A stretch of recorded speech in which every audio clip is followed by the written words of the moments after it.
He was interviewing Bernie Ecclestone while still at university. Now, he catches up with all the drivers at every single race. He's worked at the BBC, Autosport, and is now senior writer for Formula 1. Today, we're in the Grandstand with Lawrence Barretto.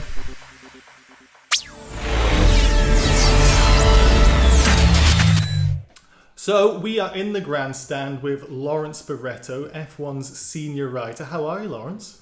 I'm very good, thanks, Jim. Very good. We're in the midst of launch season, so it's super busy. But I love it because it just means the season's about to start and the adrenaline's flowing, and I just can't wait to get going with the action. I bet. Well, for those who don't recognise Lawrence, that might be because he's not wearing a mask right now, after we would have seen him wearing a mask non-stop last year. And also, your hair is a little bit shorter than it was last season. You went for a complete bald look for raising money for prostate cancer. How's the regrowth going? Yes, I'm really pleased with the fact of how quickly it's grown back, actually. And it's keeping me warmer in winter now. Because I tell you what, when I first shaved it off and then I came back from Abu Dhabi, it was freezing. So I'm delighted that the hair's grown back. So, of course, you have been working a little bit on the TV side, or the YouTube side at least, with F1. How's that gone for you? Have you really enjoyed last year? That was a big step up and a big difference for you.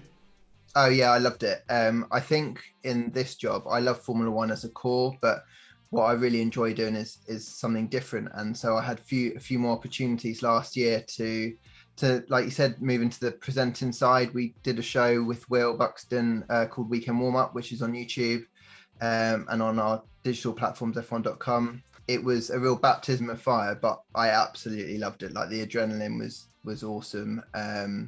Will's great to work with, so it was really easy for me to slip in, to that role. He made it as easy as possible for me. Let's start from the start, I suppose. I understand that you knew that you wanted to be a journalist from quite a young age. That's quite a special thing to have. I was super lucky, really. When I was growing up, I knew that I loved Formula 1, and then I just knew that when it became clear I wasn't going to be a racing driver because I wasn't good enough, I thought that the next best thing was to write about it and then at some point talk about it. And so journalism seemed like the best route to do that. I enjoyed English language at school. I like writing, basically. I like writing with a fountain pen at a really basic level. And so I thought that, journalism was something that really interested me. So I was quite lucky that I could focus, as young as I was probably, 12, 13. I knew that definitely that's what I wanted to do. And you didn't waste any time as well. I understood you interviewed Bernie Ecclestone when you were still at uni. Is that right? Yeah. So at uni, our course was very much about being quite hands-on. And that's partly why I picked it, because for me, I don't enjoy sitting in a lecture theatre. So I had a go at trying to interview Bernie, and unbelievably, it paid off. I just sent an email explaining who I was.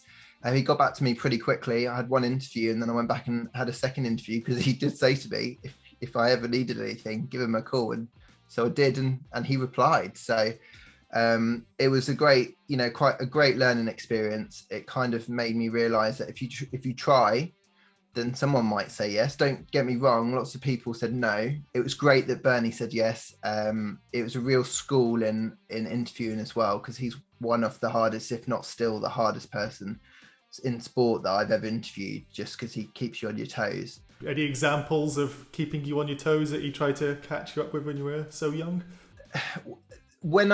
Before that interview, because I wanted to be as prepped as possible, I wrote a list of questions. I can't exactly remember how long it was. It wasn't longer than, say, 10, 15 minutes. But I remember thinking, oh, well, this will be more than enough for 10 to 15 minutes based on my experience of interviewing other people.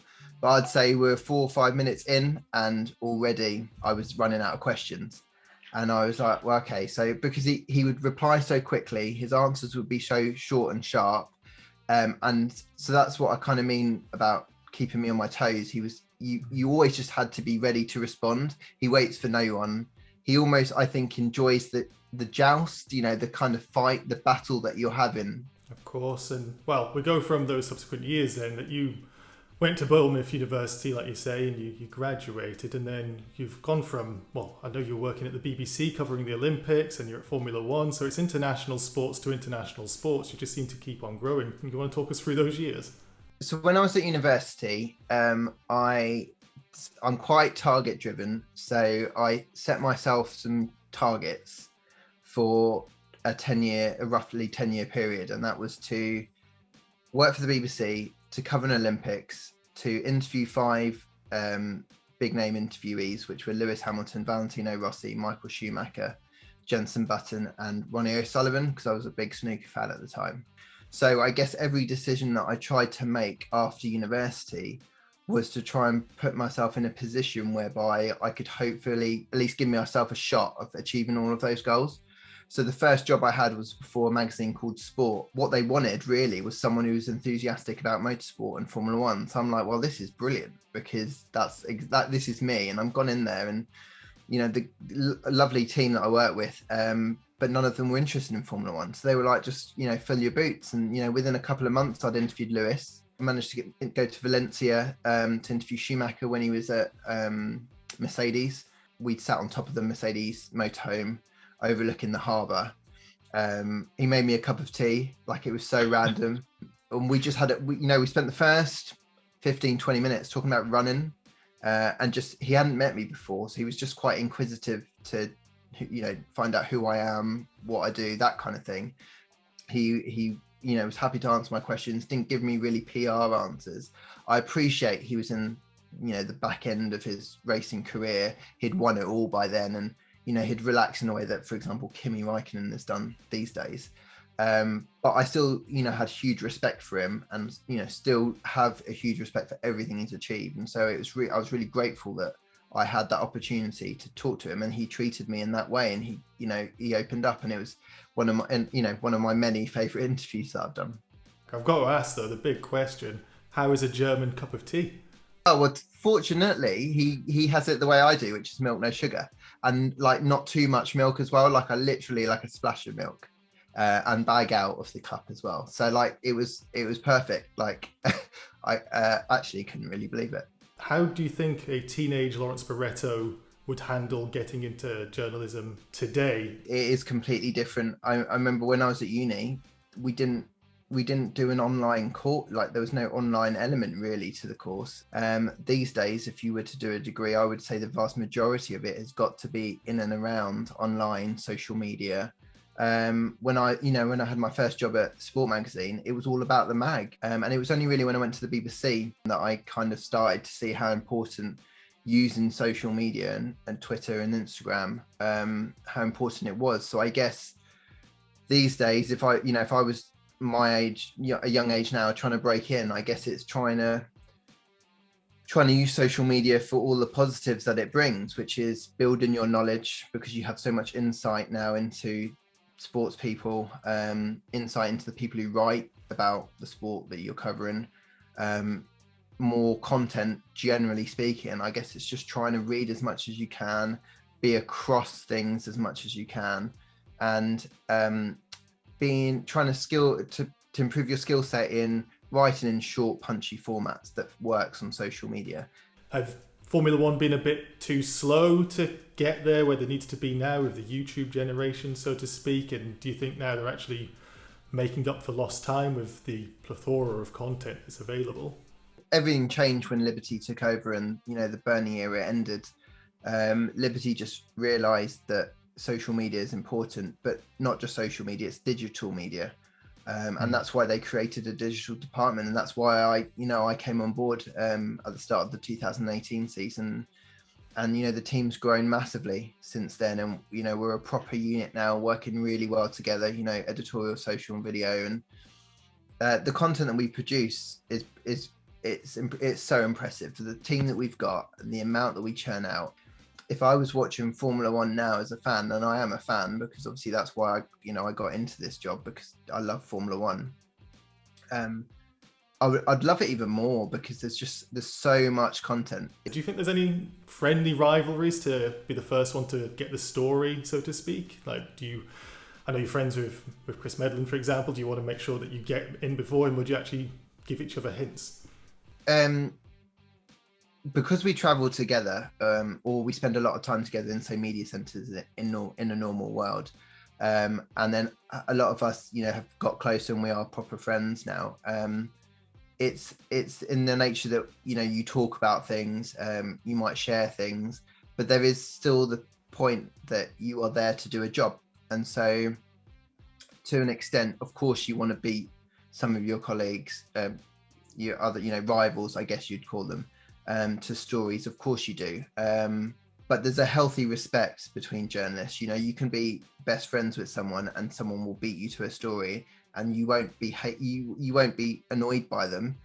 You won't be annoyed that they didn't tell you. You'll just have massive respect that, you know, they got it there, and then vice versa when you eventually get a story. Are there any safe for work stories that you've got that you and the guys would have got up to in years gone by? I got into the sport at a time when there's a fair few young people. So you mentioned Chris Medland, there's Nate Saunders, there's Phil Horton, Luke Smith. There's quite a few like young journalists around the same age, Lawrence Edmondson, and so it's fortuitous that obviously that means they're the kind of people that you naturally, because they're around the same age, you end up spending, you know, more time with them, say after work, so to speak, whether that's we're just running the track, or if you go to a media event like Red Bull, great, and they, you know, they organize so many media events. We played camel polo, for example, a couple of years ago in Abu Dhabi, or we've done dune buggy racing together. We've done some really cool things where you're essentially just hanging out with your mates. So you know what, we've done a lot of cool things. We do quizzes, you know, Williams hosts a quiz every year, and you know, Claire Williams, when, you know, she was there, she used to hand out penalty shots, so you can imagine that this night probably got a bit rowdy, and it did, you know, every year. And then, you know, that quiz would finish and you'd go back to someone's, you know, shared house and you'd have a party, you know. But we try to touch on some of those stories, Nate Saunders and Chris Medland and I, when we do our paddock podcast, because that podcast is just about us chatting about things that you wouldn't not ordinarily see. So it's not about us analysing Lewis Hamilton's new contract. It's about, you know, what we think of the new liveries or the new car launches that are happening based on our experience of going to them. And we've got loads of stories. We're only going to be talking about these stories to each other in the pub. So why don't we, you know, put it into a podcast? I'm guessing when you have these, you know, these days with Claire Williams handing out shots, that you get quite a lot of off the record conversations. How important are those for your journalism when you can start going on the record or sniffing out stories, for example? I think relationships in Formula One are, for me, the most important thing. I mean, as to start with, I just love people. I love talking to people, and that's why interviewing is my favorite part of the job. But it's not just interviewing, like you were suggesting.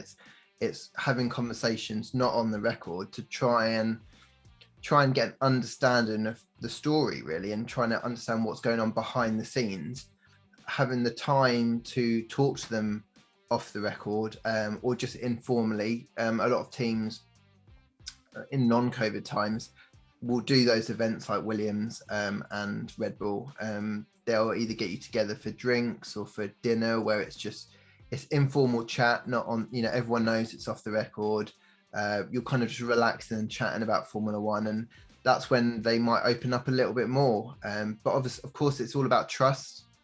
So they've got to trust the people that are in that room. If it's, you know, a wider dinner, they've got to trust you if it's just one-to-one. And that only happens after years. Being a journalist is about, like you said, sniffing out a story or trying to dig out what's really going on. And the only way that you can do that is to spend time talking to people, researching things, going back through, you know, archives and double checking things. And yeah, it's a off the record chat, and discussions with people and getting to know people is hugely important. So is one big takeaway for that relationship building to buy the best pairs of trainers possible?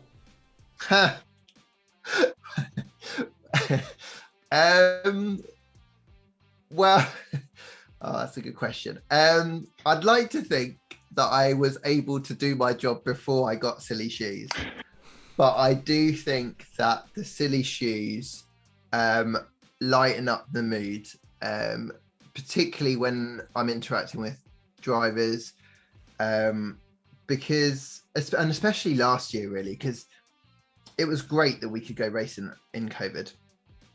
But it was difficult, it was challenging, it was awkward because of the protocols that we had to have.